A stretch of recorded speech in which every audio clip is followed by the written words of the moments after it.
Hello everyone, some interesting news here from the Black Sea. This video here shows Russia adding another submarine to its fleet. Here we can see the smoking remains of Uncle Albert's latest vessel, the Ropucha-class landing ship, the Cesar Kunikov, as it enters Davy Jones's locker. This was hit by Magura V5 marine drones of Ukraine, near a place called Alupka in Crimea. Ukraine has also released footage of a drone strike that hit it, which is playing now. So in this clip we can see the Kunikov, filmed by a marine drone as it's at sea. It doesn't look too far from the shore, as you can see Crimea itself in the background behind the ship. Now, this video is a bit difficult to track as the video feed does chop around a bit, with views from different drones and cuts and that sort of thing. So it is hard to tell how many drones targeted the ship and how many actually hit it. But notably, I can't see any incoming fire at all targeting these marine drones. So, the Cesar Kunikov definitely appears to have been caught with its kegs down, so to speak. Surprisingly, in this video clip, much of the feed cuts out before the marine drone actually reaches the Kunikov. This could be a deliberate choice by Ukraine to cut the feed so as not to show where exactly on the Kunikov they were targeting. But the marine drones clearly did impact on the ship, as we do see a massive blast recorded by one of the marine drones as it's approaching the vessel. Partway through the video clip, we see the Kunikov still moving and close to the shore, looking damaged as another drone dives into attack. This one, we follow the drone all the way along to its side, so at least 2 impacts so far, likely more. Again, the video is very choppy with lots of cuts. But we do see a number of different blasts and lots of fire from the stricken vessel. We also see one drone attacking the Kunikov when it's close to the shore. This one, the camera feed sticks with the drone all the way to its side with no cuts or anything. Again, the video is very choppy with a lot of cuts, so I can't tell how many strikes actually hit the ship, but it's at least 3, it seems to me, likely more. Now here is a little coincidence for you. The Ropucha-class landing ship Cesar Kunikov sank on today, 14th of February. Its namesake was Commanding Officer Cesar Kunikov. He passed away on 14th of February 1943. So, a nice little coincidence there. Most interesting though is at the end. The final drone records the Kunikov rolling over for a belly rub. And when it does so quickly. So, the ship took on a lot of water very, very fast because of these strikes and pretty much completely rolled over and rolled over quickly as well. On screen is a photo of the Cesar Kunikov before she got promoted to submarine. She's yet another Ropucha-class landing ship.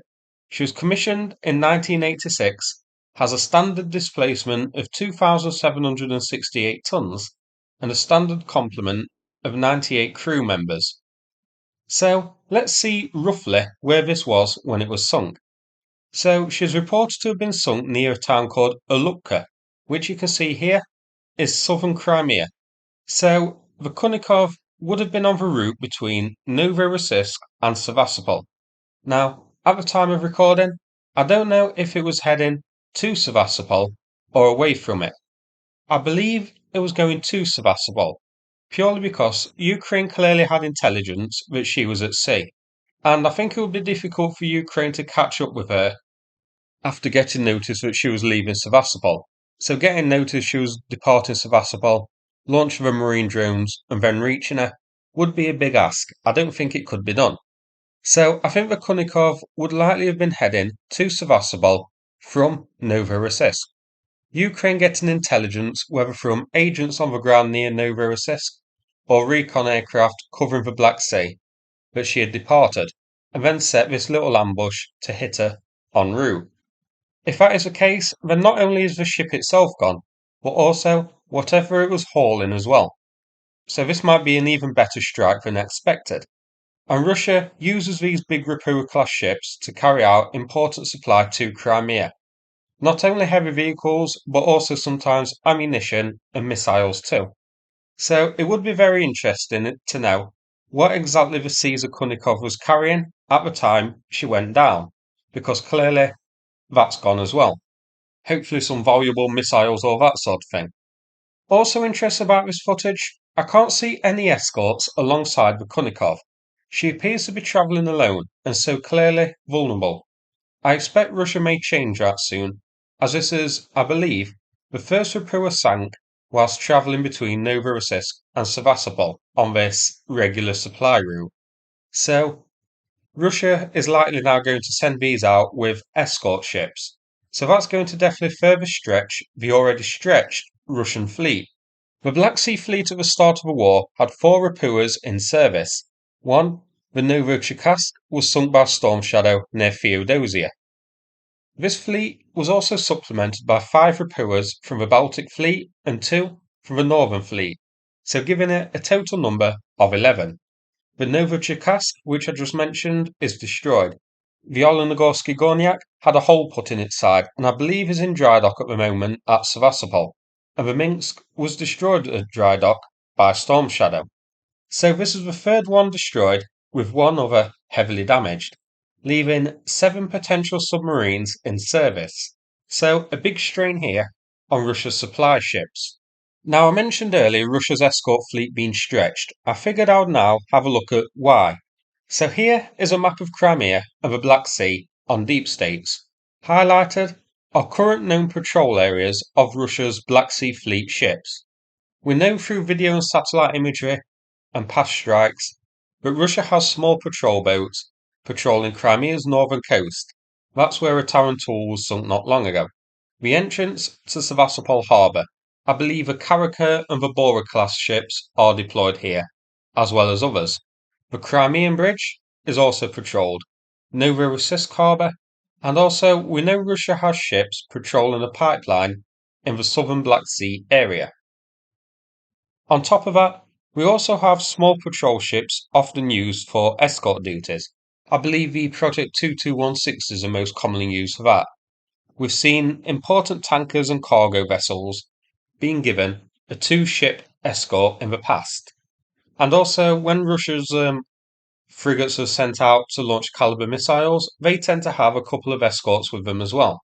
Now, with the sinking of the Cesar Kunikov, it seems Russia is going to have to dedicate some patrol boats in order to escort these big landing craft between Novorossiysk and Sevastopol.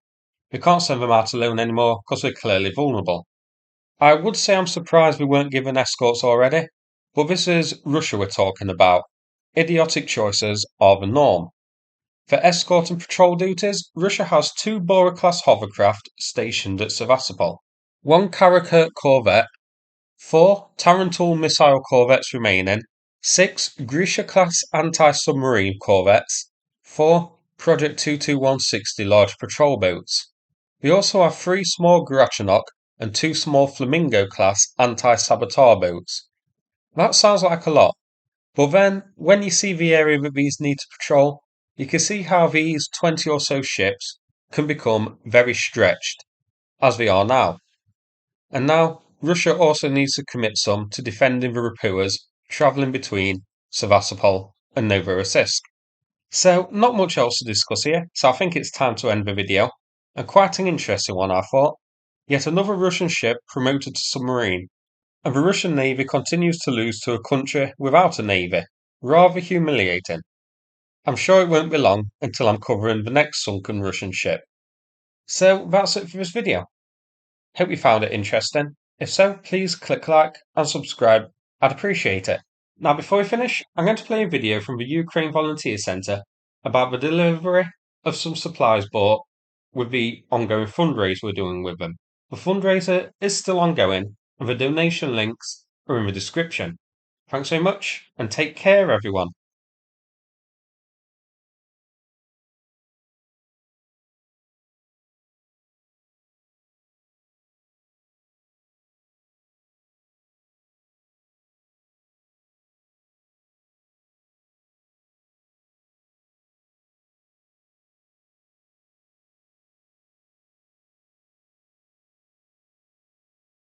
Afternoon. My name is Cesar and I'm the head of the bar for the Ukrainian Volunteer Center. The ether of GSL4 is very tight, so the first video shot will be Day fuel will be delivered to the third separate battery. We have also borrowed disposable tableware as it's really important thing in the war condition. The next video will be about the uniform for our soldiers as soon as we raise money for it. Currently the biggest donation in fundraising is $1,000. We are grateful for you, quick support. All receipts for fuel and tableware are in the description of this video.